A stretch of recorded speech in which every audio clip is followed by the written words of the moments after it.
Curso online Histórias de uma Região. Representações do Nordeste brasileiro.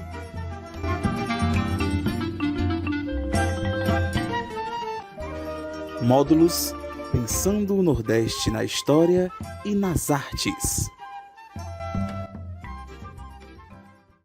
Oi, eu sou João Paiva, membro do Centro Acadêmico de História Ágora, e hoje eu estou aqui trazendo para vocês o material complementar do fascículo Estereótipos na Telinha, o Nordeste no Audiovisual. Só que hoje as coisas vão ser um pouquinho diferentes. No vídeo passado eu estava sozinho falando sobre como surge a imagem do Nordeste e do nordestino no audiovisual, né, ali nas telenovelas brasileiras. Só que agora a gente vai discutir especificamente sobre o cangaço no cinema nacional. Só que hoje eu não vou estar sozinho. Hoje eu convidei um amigo muito especial do curso de História, Lito Moura, para me ajudar com essa discussão. Boa tarde, pessoal. Hoje eu estou aqui a convite do João para falar um pouco sobre esse movimento nordestino do cangaço, que ele representa basicamente a nossa construção de identidade nacional, né? A nossa construção enquanto povo, enquanto região, e é um tema bastante amplo, bastante discutível, e a gente pode se deliciar muito nos mistérios e nas formas do cangaço, né? Em tudo que a gente pode descobrir sobre ele. E hoje a gente vai discutir mais precisamente o cangaço dentro do cinema nacional, que é uma temática bastante ampla e bastante abordada. O cangaço é um movimento que acaba por caracterizar muito a região Nordeste, né, ao longo de todos os anos. Ele vai surgir ainda ali no final do século XIX e vai alcançar o seu auge pelos anos de 1920 e 1930, com a figura mais imponente, né, o mais famoso representante do movimento, que é Virgulino Ferreira da Silva, o Lampião. Então, como o João havia dito, o cangaço surge em confins do século XIX e começo do século XX. Então, como é que ele vai se desenvolver? Ele vai ser um movimento, um fenômeno social decorrente do Nordeste, decorrente das áreas secas que vão aparecer no Nordeste, da terra dura, da fome. E isso vai levar ao movimento dos jagunços, que já era muito amplo no sertão nordestino. Isso já acontecia muito, já tinha muita a questão do coronel ter um exército próprio, que era o exército de jagunços, as brigas familiares. Isso era muito comum no Nordeste do final do século XIX e até mesmo antes, que é da nossa história, da nossa herança colonial e tal. Isso vai acontecendo e isso vai se desenrolando com a história. Quando chega nos confins do século XIX e no século XX, esses grupos de jagunços eles começam a agir em interesse próprio, ou seja, eles formam grupos armados em interesse próprios e acabam por saquear, por ser itinerantes, eles se movimentam muito, eles andam muito no sertão, e isso vai desenvolvendo o cangaço ao ponto de chegar na era final do cangaço, que vai ser o ápice, né? Que é do século XX e o século 30, que é quando o Lampião assume a chefia de grupo, em 1922, o grupo do Senhor Pereira, e morre no Angico em 1938. Tiveram vários cangaceiros antes dele, a gente sabe disso, como o próprio Jesuíno Brilhante, Antônio Silvino, o próprio Cassimiro Honório, Antônio de Souza, que vão agir ali na região do Pernambuco, na região do Pajeú, mas ele é, sem dúvidas, a figura mais importante, como o João falou. Ele é o cara que vai dar identidade visual para o cangaço, composto com a própria Dadá, que ela borda nos bornais, o que a gente conhece hoje, aquelas flores coloridas.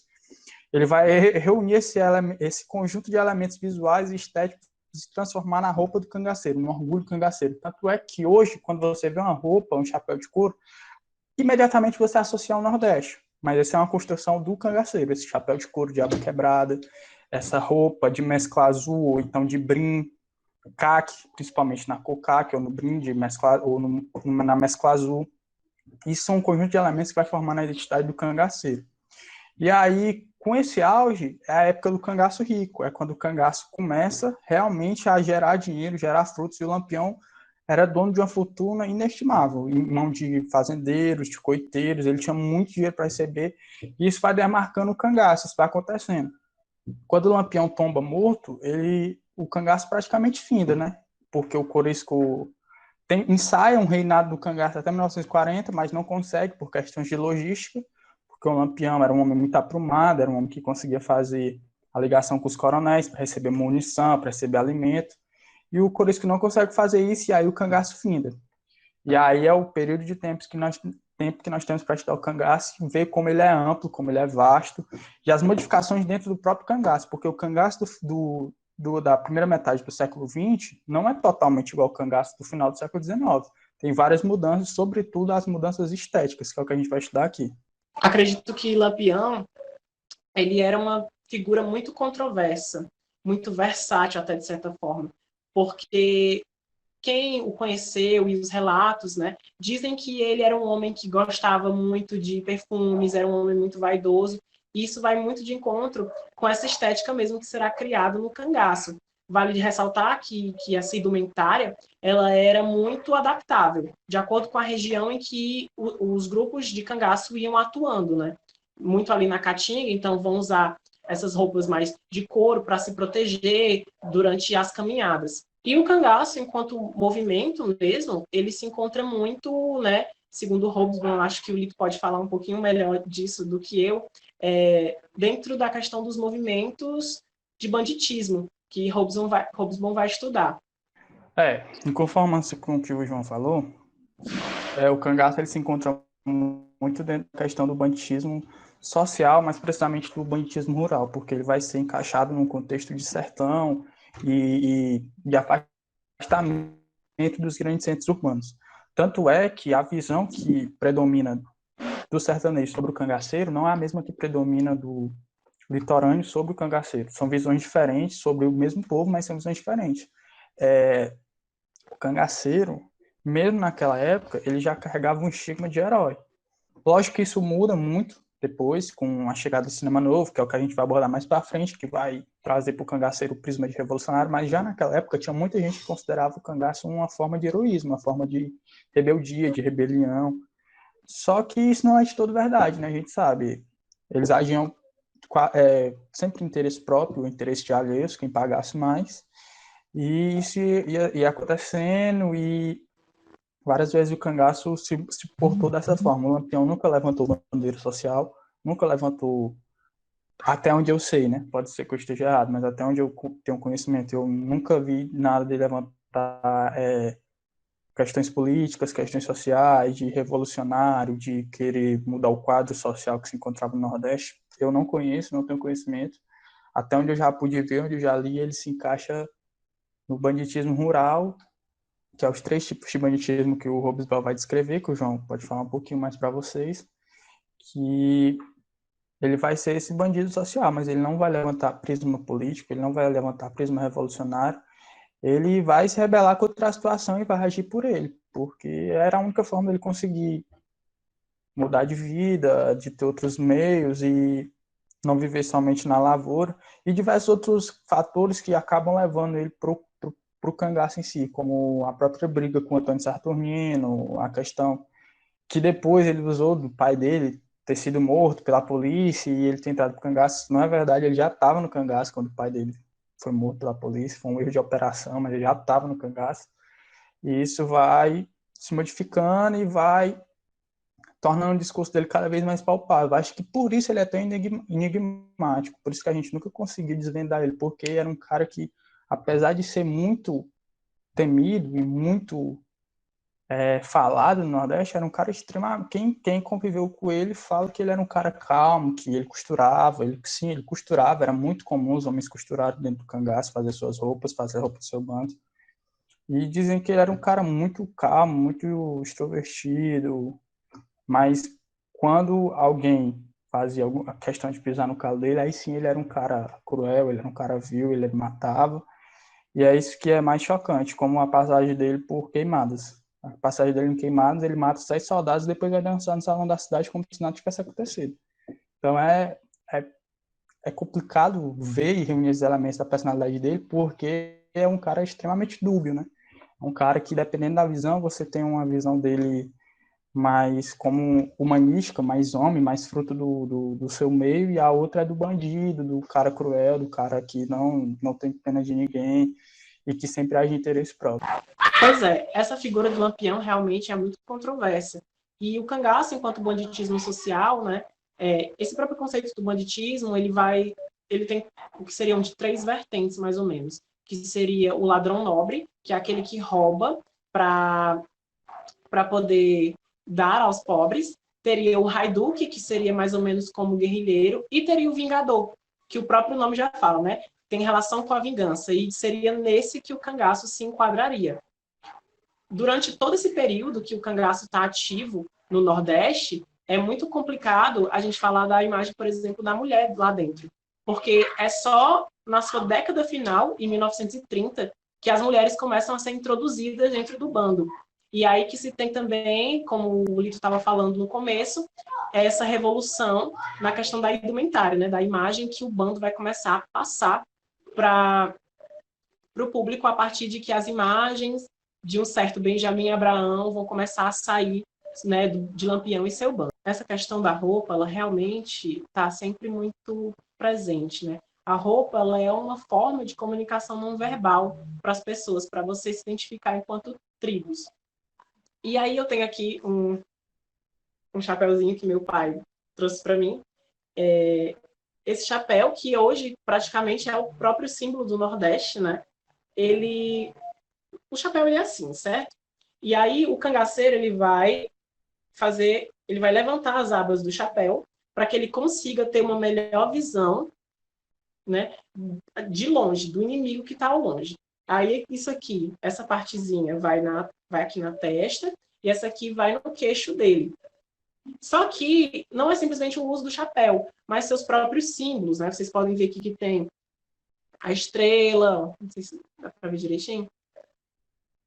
São diversos símbolos, tanto no chapéu quanto em toda a sua roupa. E como o João estava falando anteriormente, os símbolos são muito importantes para esse conjunto de elementos visuais na roupa do cangaceiro. Inclusive, aqui tem vários, mas esses aqui são os que eu trouxe, que são, como a gente pode classificar, os mais importantes, né? Que é a estrela de Salomão, que serve muito para evocar proteção. Na verdade, todos eles servem para evocar proteção, mas esse aqui tem um significado especial. O símbolo do Salomão era muito recorrente nos chapéus, como a cruz de malta também, e a flor de lis, que é muito interessante, é um dos símbolos mais interessantes, que ela vai chegar aqui, porque a flor de lis tem aquele significado francês, mas ela também pertencia à dinastia de Avis, que é a dinastia anterior à dinastia de Bragança, lá de Portugal. E ela vai chegar aqui por meio dos portugueses, esse símbolo, a flor de lis. Inclusive, ela está no chapéu do Lampião, no último, quando ele tombou morto lá na Grota do Angico. Quem se interessar pode procurar, tem imagens dele no Instituto Histórico de Alagoas, se eu não me engano. E a outra é a flor, que é comum em larga escala, é muito usada, principalmente nos bornais. Ela é muito comum. Tem até algumas imagens aqui, eu vou subir para poder mostrar para vocês. Ó. Isso aqui é um exemplo de bornais, isso aqui eles usavam demais. Isso aqui servia muito, era muito útil, não atrapalhava a movimentação. Isso servia para levar munição, para levar dinheiro, para levar utensílios, como prato, não prato, mas uma vasilha para poder se comer dentro. Diversas coisas. Eles carregavam tudo no corpo, então eles andavam muitos quilômetros com essas bolsas, com isso ela tinha que ser muito confortável. E além de confortável, eles não abriam mão da funcionalidade e da beleza, né? Como vocês podem ver, as peças são maravilhosas. E aqui está muito a presença das flores, ó, os coloridos do oito deitado, como vocês podem observar. E é muito interessante essa questão, porque os bornais eram coloridos e os caras queriam se camuflar. Então, isso é meio que contraditório, né? Todo mundo achava isso muito esquisito, deles quererem se camuflar no meio da caatinga e andar tão coloridos. É uma questão muito interessante para ser aprofundada, inclusive tem vários estudos sobre isso, quem se interessar pode pesquisar mais, que vale a pena. Quando a gente fala sobre essa questão das roupas, é muito importante ver como elas também participam das estratégias para que eles escapassem das volantes. Por exemplo, eles andavam muito em fila indiana, um atrás do outro, e aí um ia pisando na pegada do outro, e o último da fila vinha com um punhado de folhas para passar e apagar as pegadas. Tem uma história também que fala que Lampião pediu para que fosse feita uma alpercata com um molde quadrado para o neto de Expedito Celeiro. Quem conhece Expedito Celeiro aí? E essa alpercata, né, esse estilo de trabalhar com couro acabou por se tornar muito famoso, até mundialmente, como já foram feitos desfiles de moda só sobre isso. É muito interessante ver como essa questão da roupa do cangaceiro chegou tão longe, né? Porque ela chegar a ser tema de desfile de moda é realmente impensável, né? Eu acho que eles nunca teriam dimensão que aquilo chegaria a esse patamar. Inclusive, uma das maiores estilistas brasileiros, Cazuza Wendel, fez uma coleção emblemática só baseada nas roupas do cangaço. Inclusive, é muito colorido, é muito interessante ver as imagens, pegar as imagens e comparar e ver como ela montou aquela linha de raciocínio, como ela foi pegando com elementos essenciais e adaptando para a moda da época, digamos assim. E é muito interessante pegar isso e ver como essa questão da roupa, essa questão da identidade visual chega tão longe. É algo que, como o João falou anteriormente, é uma forma não verbal da gente se explicar. É a quem a gente pertence, né? Como a gente vê e como a gente identifica a parte da roupa, a parte dos elementos visuais característicos, que estão presentes até hoje, para falar a verdade, nas tribos urbanas, na forma de se identificar. Até hoje você vê, servem para demarcar também a questão do crime atual. Tatuagem, símbolos com as mãos servem para demarcar que alguém é de determinada facção ou de outra. Isso é muito interessante ver como os caras conseguiram fazer isso por meio da roupa, né? Até meio que impensado, mas eles conseguiram criar e demarcar uma identidade visual deles, propriamente deles. Isso gerava muito conflito, porque até as próprias volantes, elas meio que se vestiam igual os cangaceiros, elas deixavam o uniforme de lado e se vestiam cada vez mais parecidos com os cangaceiros, sobretudo a Força Pernambucana, a Força Valente Pernambucana. Tem muitos relatos, aparece muito nos jornais da época, como eles foram deixando de lado o uniforme e usando as roupas cada vez mais parecidas com os cangaceiros. Tanto é que se você ver fotos de um grupamento de volantes, você não consegue identificar se é cangaceiro ou se é volante. Você só consegue identificar por pequenas diferenças. Não é que você não consegue identificar, mas você vai identificar por pequenas diferenças, ou se você conhecer algum volante, ali se tiver algum volante famoso, como por exemplo o Zé Rufino, o João Bezerra, mas a roupa é muito parecida. Você quase não consegue diferenciar, para você ver como até os inimigos usavam as roupas parecidas, né? Isso meio que imortalizou a imagem do cangaço, né? Imortalizou, capitalizou essa imagem do cangaço. O cangaço, como a gente estava falando anteriormente, vai chegar ao fim ali no final da década de 1930, com a morte de Lampião em 1938, né? Onde Lampião, Maria Bonita e muitos de seus cabras, de seus companheiros, tiveram as cabeças cortadas. E aí as suas cabeças foram passando de cidade em cidade, numa marcha completamente macabra, e depois foram instauradas em museus também. Essa marcha, ela aconteceu e ela ficou muito emblemática porque todo mundo queria ver a cabeça do Lampião. Lógico, ele era o cara mais famoso no Nordeste naquela época. Até fora dele, teve matérias em Nova York sobre o Lampião, sobre o bando dele, sobre a morte dele. E isso repercutiu muito no Brasil todo. Como isso aconteceu, como se deu. E tem uma foto muito emblemática, quem quiser pode procurar depois, que é das cabeças organizadas lá na escadaria da Prefeitura de Piranhas. É uma foto macabra, não vou colocar aqui, quem quiser procurar depois, procure, mas é uma foto muito emblemática para o cangaço, porque ali está a cabeça do Lampião, da Maria Bonita e dos outros 9 cangaceiros que morreram, e todos as roupas, os chapéus, toda a riqueza do cangaço está ali, entendeu? Tinha muito ouro, inclusive muita volante quis matar o Lampião porque o cara ia ficar rico, porque ele ia ganhar muito dinheiro com isso. O chapéu era incrustado de ouro, as bandoleiras eram incrustadas de ouro, tudo era feito com ouro, tudo era feito com muito capricho, com muito detalhe. Então essa marcha ela vai se dar a partir de Piranhas, na Grota do Angico, que é onde morrem, vão para a escadaria de Piranhas e de lá vão sair para o Batalhão de Polícia de Santana do Ipanema, que era o responsável por todo o policiamento ali naquela região. Depois vai para Maceió, em Alagoas, e por último vai ficar por anos lá no Nina Rodrigues, lá em Salvador. Elas vão ser embalsamadas e vão ficar por anos lá, no desafio, até dar uma briga judicial e conseguirem retirar e enterrar elas devidamente. E outro fato interessante é que ninguém sabe se os corpos estão lá, se os corpos foram desenterrados, porque eles foram enterrados, mas depois voltaram e desenterraram os corpos. Isso é muito louco de se pensar. E ninguém sabe o que aconteceu. Ninguém sabe se o rio levou, porque ali passa uma parte do Rio São Francisco, onde eles estavam em época de cheia, e ninguém sabe o que aconteceu com o corpo deles. Só com as cabeças, mas com o corpo ninguém sabe. Cangaço, no cinema propriamente dito, né, ele vai surgir até mesmo antes do fim. Em 1925 tem o filme Filho Sem Mãe, que aborda esse tema pela primeira vez. Só que o mais importante seria o filme, como a gente mencionou mais cedo, do Benjamin Abraham, na filmagem dele, que você encontra no YouTube, tá? A gente vai deixar o link aqui embaixo para você olhar depois essa filmagem. Só que o que acontece? Imagina que ali no final da década de 30 se instala o Estado Novo, aqui no Brasil. E o governo estava numa perseguição ferrenha contra o cangaço. Nesse período, você imagina um libanês vai lá e consegue achar Lampião e seu bando, faz filmagens, faz tudo, e o Estado não consegue fazer isso? Você consegue imaginar o tamanho do escândalo que foi? Então, por conta disso, a filmagem de Benjamin Abraham foi confiscada. Só que ela é relançada depois, no ano de 1959, por Al Gil, que vai dar uma nova montagem para essa filmagem do Benjamin Abraham. E aí vai ser lançada, né, com o nome de O Rei do Cangaço, Lampião, o Rei do Cangaço, nos cinemas. O filme do Benjamin Abraham é, sem dúvidas, um dos mais importantes, se não o mais importante sobre a história do cangaço.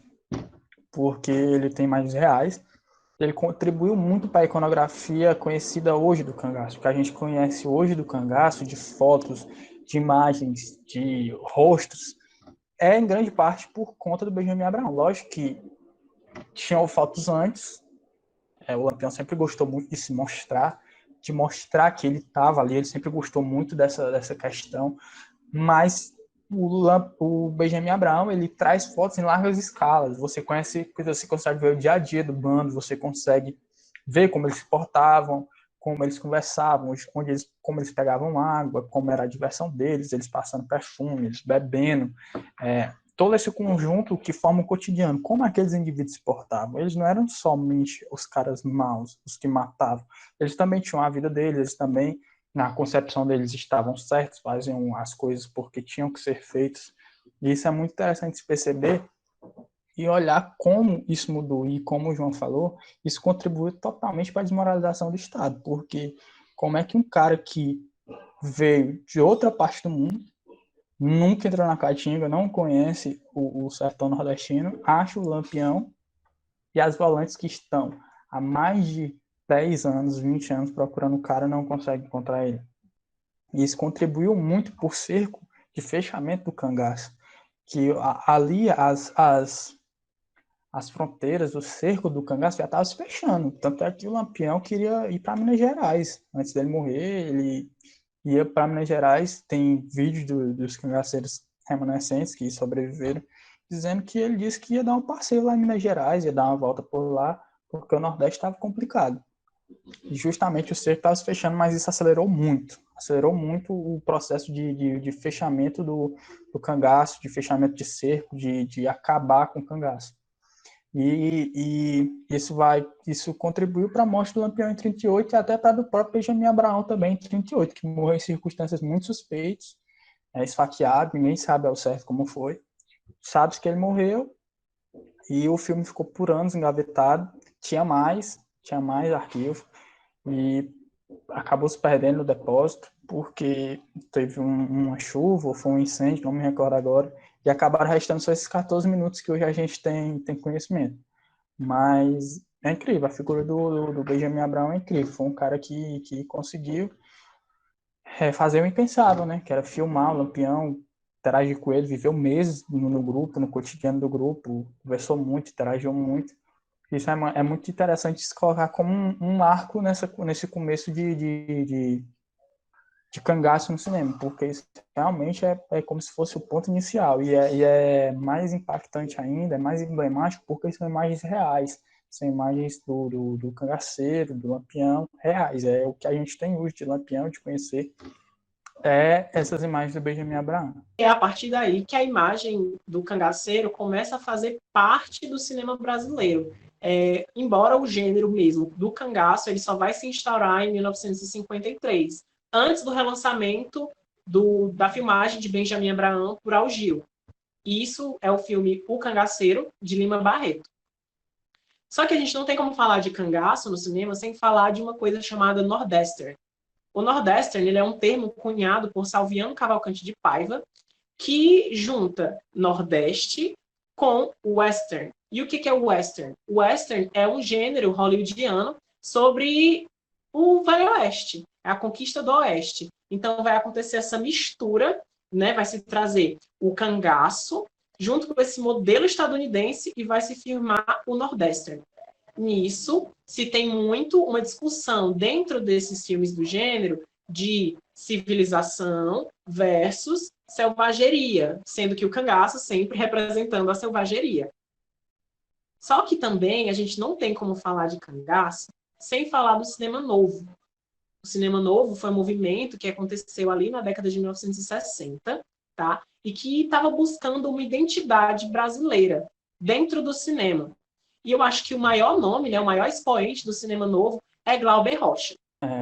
O João já falou do Nordeste, então eu vou desculpar a minha pronúncia, não está tão correto, mas eu vou falar um pouco do cinema novo e como ele mudou esse prisma do cangaceiro. Realmente, ele traz outra apresentação do cangaceiro, ele vai mudar o cangaceiro, porque o que é o cinema novo? O cinema novo é no que acreditava o Glauber Rocha em fazer cinema de terceiro mundo, fazer cinema em países em desenvolvimento, países que não tinham uma tradição de cinema, mas ele acreditava que a gente tinha material humano, a gente tinha material técnico para fazer cinema, e ele acreditou nisso, tanto é que as maiorias das teorias dele sobre o cinema é sobre o cinema marginalizado, é sobre esse cinema político, sobre esse cinema revolucionário, sobre esse cinema em países que não estão na matriz do cinema, mas que podem se inserir na matriz do cinema, e isso é uma parte fantástica do nosso cinema nacional, que, infelizmente, ficou um pouco datada, vai ficando um pouco datada ao longo dos anos, mas eu acho que se você assistir, você não vai se arrepender, porque você tem que olhar com o olhar da época, tem que ver o que estava acontecendo no Brasil e como isso modificou o cinema. Inclusive, o Glauber foi vitimado pela ditadura, ele ficou exilado 2 vezes, pelos filmes, pela forma de falar, pelas teorias, por ser crítico. Então ele vai trazer isso para o cinema, ele vai trazer o que a gente tem hoje de cangaceiro Robin Hood, isso já se tinha, mas o Glauber aumenta isso exponencialmente, ele aumenta esse prisma do cangaceiro revolucionário, do cangaceiro que quer justiça, do cara que luta contra a opressão do coronel, a típica história do Marx, né? Que é a história da briga de classes. Então ele vai trazer isso para o cinema, ele traz isso no cinema novo, e o cinema novo cria esse elemento estético para o cangaceiro, que é o cara que é inconformado, que vai lutar contra a dominação e que é humilhado pelo coronel. Inclusive ele traz isso muito em Deus e o Diabo na Terra do Sol. Com Manuel, que encontra o Curiço, que vira cangaceiro já ali na fase final do cangaço, ele traz muito isso, porque o Manuel ele foi humilhado pelo coronel. E outro ponto interessante que ele traz dentro dessa narrativa, que é muito comum no Nordeste, é o fanatismo religioso. Porque ele coloca um beato, um líder religioso, e o cara começa a seguir ele cegamente.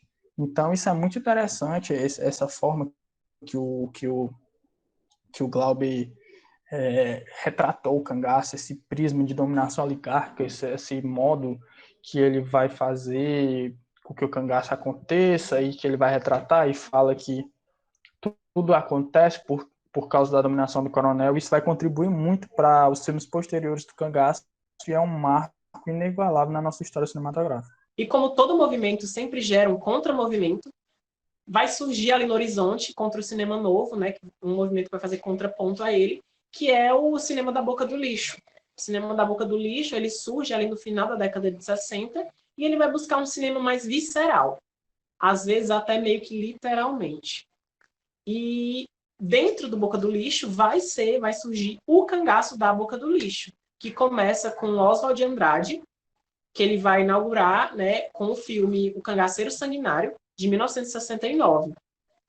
E nisso, esse subciclo do cangaço no cinema, ele vai ter muitas características diferentes. Ele não vai ter um compromisso com os fatos, né? Vai ser muito inverossímil ali dentro da sua própria criação. Esse ciclo da Boca do Lixo, ele vai se encerrar com o filme O Cangaceiro do Diabo, de Tião Valadares. E começa, então, ali na década de 70, uma abordagem do cangaço pelas famosas pornochanchadas. Chanchadas são comédias, tá? E eu acho que o nome do pornô chanchada junto ali já indica mais ou menos o que é que acontece. São comédias muito erotizadas. E o cangaço, sendo famoso do jeito que é, não vai deixar de ser abordado até nesse segmento. Então, aqui tem-se 2 filmes como exemplo. A gente tem As Cangaceiras Eróticas, de 1974, e a gente tem Kung Fu contra as Bonecas, de 1976. O próprio Kung Fu contra as bonecas são os cangaceiros, tá? Para quem tem dúvida nisso. Quanto aos filmes de comédia, a gente tem diversos. A gente tem O Cangaceiro Trapalhão, de 1980, que inclusive é o último, né, desse segmento da comédia no cinema, que vai encerrar a produção do cangaço, né, a produção do cinema sobre cangaço aqui no Brasil, durante mais ou menos uns 10 anos, até o cinema de retomada. A gente tem Os Três Cangaceiros, de 1961. A gente tem O Lamparina, de 1963. E vocês podem ver que essas datas, elas estão sempre, sabe, diferentes. E o que acontece? Porque todos esses movimentos, Cinema Novo, Boca do Lixo, né, o Cangaço da Boca do Lixo, a pornô chanchada, comédia, esses segmentos, esses gêneros, eles todos estão se perpassando. Eles não estão acontecendo um depois do outro. Eles estão acontecendo muitas vezes ao mesmo tempo. Com esse tempo, né, que o cangaço passa sem ser abordado no cinema, a gente tem, na década de 90, o início do processo de retomada. Essa retomada, ela é uma retomada do cinema brasileiro como um todo. Por quê? Ali no governo do Collor, lembra? Collor, aquele que confiscou as cadernetas. O Collor, ele fechou a Embra Filmes e a Concine. Logo, a produção cinematográfica nacional decaiu muito. E aí, depois que ele é impeachmentado, que entra o Itamar Franco, tem-se a instauração da lei do audiovisual, que é a lei número 8.000, que é a lei número 8.685, de 1993. E o que essa lei do audiovisual diz? Essa lei do audiovisual vai falar que agora os cineastas vão poder procurar financiamento privado para os seus filmes. E isso meio que vai acarretar, né, uma maior produção de filmes, caracterizando a retomada, mas também vai acontecer uma grande competição entre esses cineastas, né, para conseguir esses patrocínios. Porque se uma empresa está me patrocinando, por exemplo, e aí nós já temos uma relação de algum tempo de confiança nessa produção de filmes, outro cineasta chega, só que eu vou ter privilégio, eu vou ter um favorecimento em detrimento daquele outro cineasta. Essa lei do audiovisual também era muito boa para as empresas, porque elas ganhavam, né, o faturamento a partir da bilheteria dos filmes e também tinham um certo abatimento de seus impostos dentro da lei. Mas o que significa, então, o cinema da retomada? O cinema da retomada ele é diversidade. A gente tem um cinema novo, né, lá na década de 60, que vai falar, que, né, vai buscar essa nova construção de uma identidade brasileira. O cinema da retomada, a palavra que caracteriza ele é diversidade. Diversidade por quê? Vão ser filmes de diversos gêneros, diversos tipos e temáticas, buscando mais um modelo globalizado, embora não esquecendo essa busca pela identidade. Filmes produzidos durante esse período da retomada, a gente tem o Central do Brasil, aquele lá que a Fernanda Montenegro foi indicada ao Oscar de melhor atriz, e o Oscar dela foi roubado pela Gwyneth Paltrow lá no Shakespeare Apaixonado, aquilo que indigna a gente até hoje.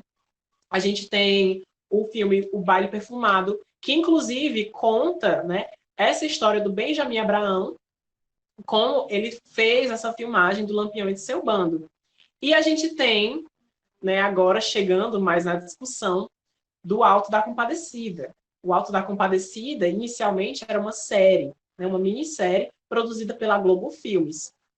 É uma adaptação da peça de Ariano Suassuna, né, E não é a primeira adaptação, mas certamente é a mais famosa. E nisso, e no ano 2000, né, a minissérie de 99, no ano 2000 vai ser remontada e lançada como um filme nos cinemas.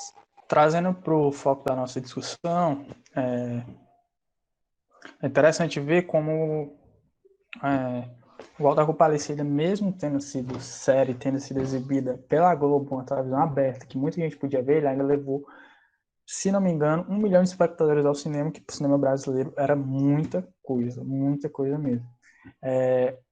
E o cinema da retomada, ele vai trabalhar o cangaço de uma forma um pouco diferente. Como o próprio João citou no Baile Perfumado, ele vai trabalhar de um jeito, Cura que Dadá vai trabalhar de outro, e tem muitos outros filmes que vão trabalhar essa questão da retomada, do prisma do cangaceiro, vão mostrar como o cangaceiro vai...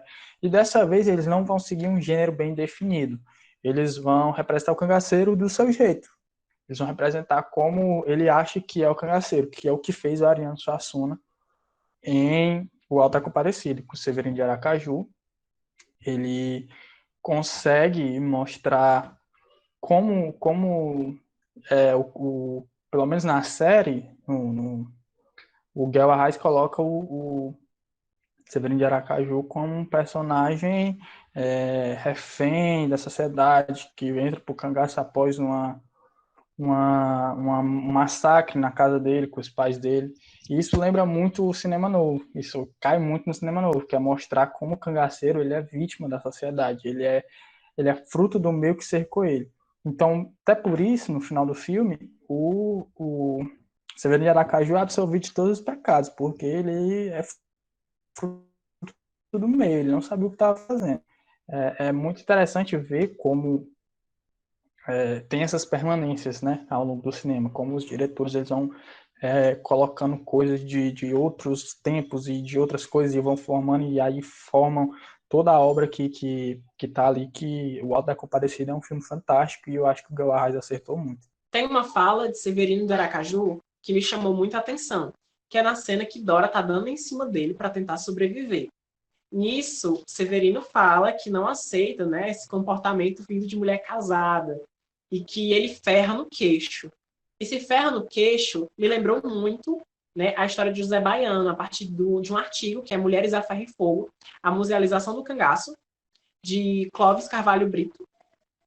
E lá ele vai falar, né, que José Baiano ele pegou algumas mulheres que eram mulheres de membros da Volante, e aí ele ferrava o rosto dessas mulheres com as iniciais dele, né? JB, José Baiano. E nesse artigo também fala sobre como esse processo do sofrimento das mulheres ele vai ser musealizado. Como a musealização vai pegar esses eventos críticos, né, que seriam esses acontecimentos de violência extrema, e vai musealizar. Mas eu acho que também não tem como se falar do Auto da Compadecida e falar exclusivamente do Severino, né? Exclusivamente do cangaço. Por quê? O cangaço ele age como como um coadjuvante no filme, perante as outras personagens, que também acontecem muito de serem estereótipos. Né? A gente tem o João Grilo, que é o nordestino esperto, a gente tem o Chicó, que é o nordestino bobo, a gente tem a Dora, que é a adúltera, a gente tem o padeiro, que é o corno manso, né? Que tem que lavar a sua honra na peixeira, né? A gente também tem diversas críticas à Igreja Católica ali dentro, com a ganância do padre, a ganância do bispo. E eu acho que outra cena, isso já no comecinho, que me chamou bastante atenção, é quando eles estão assistindo um filme, né, um filme religioso, e aparece Jesus. E aí o padre comenta que não existe um ator digno de interpretar Jesus. E aí a gente chega no final do filme, na cena do julgamento das almas, e quem interpreta Jesus é um ator negro. Como o João falou, é muito interessante ver essa construção dos personagens no Auto da Compadecida. E outra coisa também bastante engraçada até é ver o uso da mentira no Auto da Compadecida, que é muito escancarado. É uma coisa que envolve totalmente a narrativa e a mentira. E ver como os dois personagens principais eles usam a mentira de forma diferente. O João Grilo quase sempre usa a mentira acompanhada da inteligência. Ele usa a mentira para safar de situações, para ganhar empregos, para ganhar dinheiro. Isso é muito legal. E em comparação com o próprio Chicó, ele usa a mentira de uma forma exatamente descabida. Ele usa a mentira para se gabar do que nunca fez, para falar que já teve um cavalo bento, que já teve um papagaio que sabia a Bíblia. E é muito engraçado ver esses dois primos usar mentira. Como um usa a mentira com inteligência e o outro usa a mentira somente para mentir, só para se gabar, só para relatar feitos. E isso influencia muito na construção dos personagens, na construção da própria mulher do padeiro, no próprio padeiro, no bispo, no padre, no próprio cangaceiro. É muito trabalhado os estereótipos e a crítica em cima desses personagens.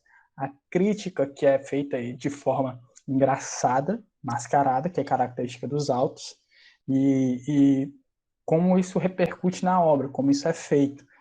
Do padre o padre e o bispo que age com arrogância com quem é pobre e é subalterno a quem é rico, que é ganancioso, que quer dinheiro, uma forte crítica que certamente todo mundo percebeu, todo mundo viu, mas riu muito e não levou a sério.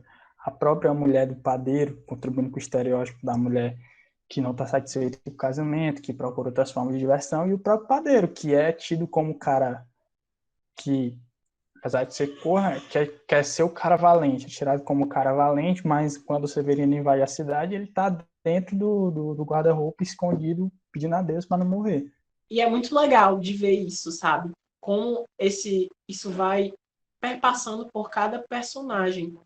O João Grilo, através da mentira, ele passa a perna em todo mundo. Mas tem uma coisa que nunca, né, que ele nunca cruza a linha, que é quando se trata da religiosidade. Quando Chicó faz as duas promessas, né? João tenta buscar formas de contornar aquilo, mas sem interferir diretamente na promessa. Tanto que no final, quando o Chicó promete que daria o dinheiro inteiro para a santa, se João sobreviver, se João sobrevive, João mesmo pega o dinheiro da mão de Chicó e coloca lá dentro da caixinha da santa. É uma coisa que assim, não consegue se perpassar. Eu acho que não consegue ultrapassar, né? Uma linha que João não ultrapassa. E isso, para mim, reflete muito no próprio catolicismo de Ariano Suassuna, né? Que foi o grande mentalizador do movimento armorial na década de 70. Então, buscando essa construção de uma cultura popular erudita, né? Vai refletir muito nisso, essa figura do sertão, essa figura do sertanejo. E tem outra personagem que também me chama bastante atenção, que é Rosinha. Porque Rosinha, de início, ela é apresentada como uma mocinha e etc. Só que a gente vê que a Rosinha é tão esperta quanto o João, que até ele mesmo comenta que Chicó ganhou um amor, isso eu estou parafraseando, não está muito exato, tá? Mas que Chicó ganhou um amor e ele ganhou uma parceira na cabeça, porque ela é tão esperta quanto ele. Então ela também acaba por quebrar um certo conceito daquela mocinha indefesa que não sabe de nada. E esse elemento da religiosidade, ele não é o único arcaísmo nordestino representado pelo Guel Arraes na adaptação, né? Tem mais elementos arcaicos característicos do Nordeste, o arcaísmo nordestino, como, por exemplo, o próprio marrom, que representa o movimento armorial que ele escolhe para ser tanto a roupa de mendigo do Severino, quanto a roupa de cangaceiro do Severino. Ele escolhe o marrom porque ela representa o arcaísmo e é uma referência clara ao movimento armorial, como o João falou. E outras características que está no não falado, que está no perceptivo, como o próprio Severino, quando ele está vestido de mendigo, é uma montagem de figurino incrível, porque ele coloca ele com a túnica marrom, que já representa a cor do sujo, a cor do feio, do desgastado, do mal cuidado. Ele coloca ele com um cajado na mão, típico de figura messiânica, de figura que está procurando ajuda, que é um cara diferente, que é um cara meio que santo, entre aspas, e o olho cego também, que isso é muito característico. Eu acredito que seja até uma referência ao próprio Lampião, que era cego, não tenho certeza. E nisso ele vai trabalhando a personalidade do Severino e como isso muda, como tratamento e de obediência mudam de acordo com o lugar social que você está inserido. Quando Severino era um mendigo, ninguém estava nem aí para ele. Tanto é que ele sai na cidade pedindo esmola e nenhuma das pessoas ligam para ele, nenhuma das pessoas respeitam ele. Mas quando ele volta como cangaceiro, as pessoas passam a obedecer. Tanto o padre e o bispo, principalmente, que tem uma cena que é muito engraçada, que ele entra na igreja e aí o padre pergunta o nome dele, aí ele fala Severino de Aracaju. Não, ele fala Severino, que é meu nome, e Severino de Guerra, que é meu nome de guerra, alguma coisa assim. Aí o padre fala assim, mas nós não temos a coragem de chamar uma pessoa tão importante de Severino. Ele é importante porque eu tô com o rifle na mão. Se fosse outro, você me chamava de Bill. Então, ele sabe disso, ele sabe o lugar dele, ele sabe que ele está exercendo um lugar de liderança, um lugar de temência por conta da força, por conta do uso da arma.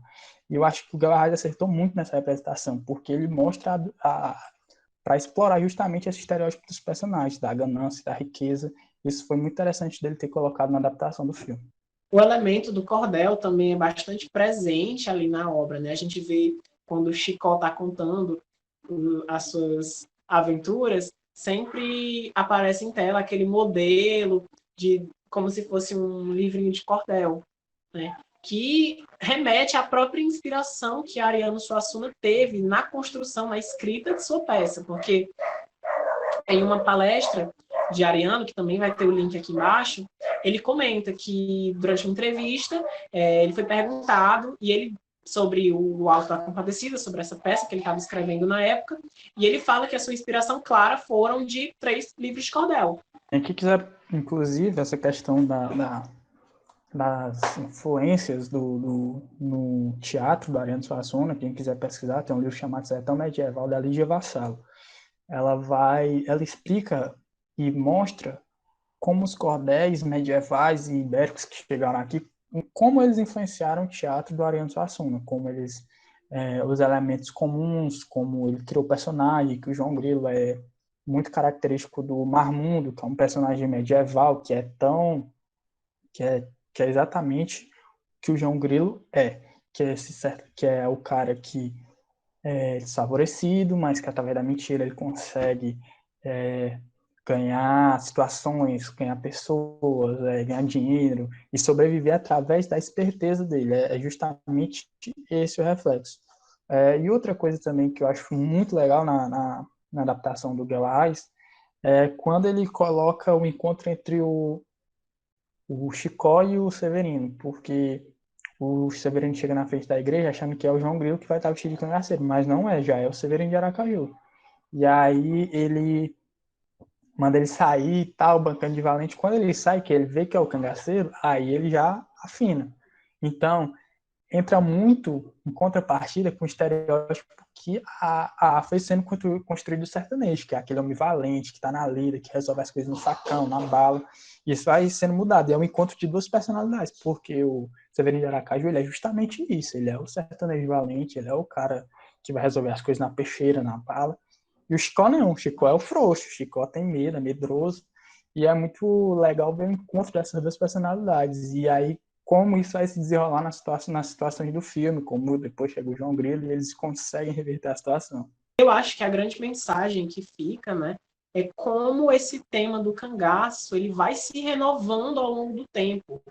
São mais de 50 filmes produzidos, né, só desse segmento do cangaço, e como sempre ele está se renovando dentro do cinema nacional. Isso mostra como ele ainda tem muita coisa para ser, né, abordada, para ser mostrada. E eu acho que o que eu mais quero agora é agradecer a presença do Lito aqui comigo hoje para falar de um tema tão importante, tão legal como esse. E eu também queria perguntar se ele tem mais alguma indicação para dar para vocês. Eu que agradeço o convite de poder falar sobre o cangaço, que é uma das coisas que eu mais gosto, que me motiva a seguir na história. De indicação, tem alguns livros que são muito importantes, como o próprio livro do Frederico Pernambucano de Mello, que saiu agora, que é Apagando o Lampião, Vida e Morte do Rei do Cangaço. Tem o próprio Maria Bonita, para quem quer conhecer mais da questão feminina no cangaço, que é da Adriana Negreiros. Tem o Estrelas de Couro, que é também do Frederico Pernambucano de Mello, para quem quer conhecer mais sobre essa questão da estética, da roupa, da indumentária. E tem também, quem puder ler alguma coisa do Amaury Corrêa, muito interessante. E no mais os filmes, que a gente já citou, tem o próprio Maria Bonita e Lampião, que não é um filme, mas é uma série da Rede Globo, que é muito interessante. Apesar de ter essa falta de um filme totalmente fidedigno ao que for o cangaço, porque sempre que a gente vê uma representação do cangaço no cinema, sempre que a gente vê uma representação do cangaço no cinema, ela vem muito poluída pela visão do diretor, né? Ela nunca vem totalmente como foi, porque é característica do cinema, tem que, como diria o Antônio Biá do filme Narrador de Água, tem que florear, né? Tem que melhorar a narrativa, tem que melhorar a narrativa, tem que deixar ela mais palpável, mais assistível, mas no mais são esses filmes, o próprio Curice da Haddad, de 97, que é muito bom, o Deus e o Diabo na Terra do Sol, que é outro clássico que também é muito bacana, o Cangaceiro, do Lima Barreto. Todos esses filmes são muito interessantes, eu tenho certeza que se vocês assistirem, vocês não vão se arrepender, o próprio Baile Perfumado também, e quem quiser embarcar nessa, pode ir que vocês não vão se arrepender, são filmes extremamente bons e livros melhores ainda. E a indicação minha agora, tá? Eu tenho 2 documentários para indicar para vocês. O primeiro é Os Últimos Cangaceiros, que fala sobre a história de Duco Vinha e Moreno, 2 sobreviventes do cangaço, que somente aos 95 anos, mais ou menos, que ambos foram revelar para os seus filhos que eles faziam parte do bando de Lampião. E também tem outro documentário, que é o Feminino Cangaço, que fala da presença das mulheres dentro desse segmento. E eu queria agradecer novamente ao Lito por estar aqui comigo e principalmente a vocês por estarem participando aqui desse curso. Eu espero que vocês tenham um curso muito bem aproveitado, que vocês tenham entendido, tenham gostado principalmente. E até a próxima, até o próximo módulo.